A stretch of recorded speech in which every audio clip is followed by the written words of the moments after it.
I don't wanna miss a beat. And on we'll go through the wastelands, through the highways, till my shadow turns to sun rays. And on we'll go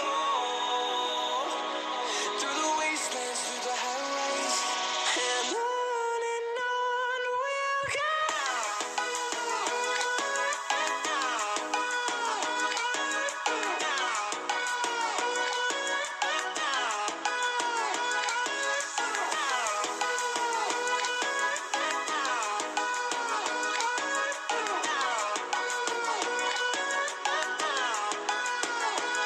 And we'll grow in number, fueled by them to see the horizon, turn us to thousands.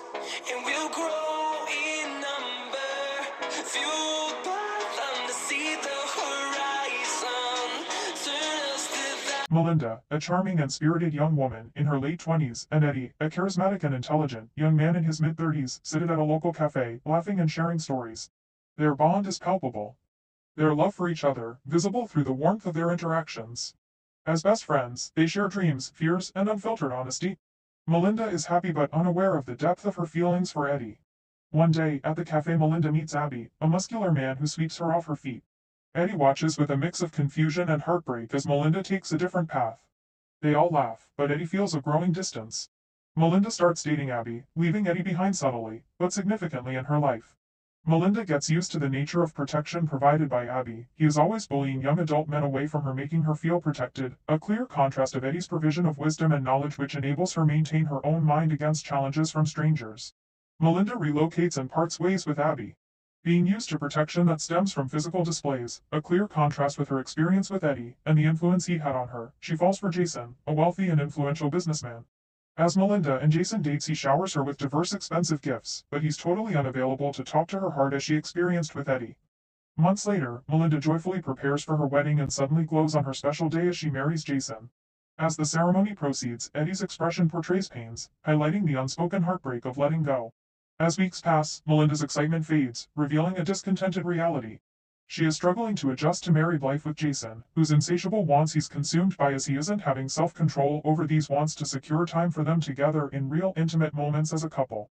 Melinda, alone in their house, feels the absence of Eddie and is burdened by unanswered feelings. Her friend Lucy, whose own marriage is troubled, encourages her to seek comfort outside her marriage, opening a moral dilemma. Melinda is overwhelmed with guilt and confusion. She stares at pictures of herself and Eddie, nostalgic and pained by what once was. At work, she's distracted, making mistakes, and feeling the pressure pouring down on her. The atmosphere is heavy, and Lucy's whispers about temptation only compound her internal conflict. Stricken by vulnerability, Melinda succumbs to her feelings and kisses a fellow coworker during a Friday night outing. The act leaves her feeling even more hollow as she returns home to Jason, whose blissful ignorance highlights her emotional downfall. Tears fill her eyes as she lays awake, feeling she has betrayed herself more than anyone else. One day, while browsing at a local bookstore, Melinda meets Aaron, an author with a gentle presence. He watches her struggle with empathy in her eyes. He gives her a book titled Hobby, Wife Romance, and encourages her to read it. There's something sacred in his words that piques her interest. That evening, as Melinda reads Aaron's book, the words resonate deeply with her heart. It speaks about love, loyalty, and rediscovering oneself within relationships. Tears of realization flow as she connects with her past feelings for Eddie and suddenly feels empowered to face her present reality. Melinda, sitting in a cozy room with her daughter, Joan, who is about 10 years old, candidly continues sharing the story of her past, focusing on the importance of self-love, believe in self, and believe in heartfelt connections through friendship, and enjoying the kind of protection available here, and also focusing on the importance of embracing the wonderful reality from these reactions. Joan's eyes glisten with tears as she promises her mummy she will learn from her mistakes. Melinda brushes a tear away from Joan's cheek, embracing her.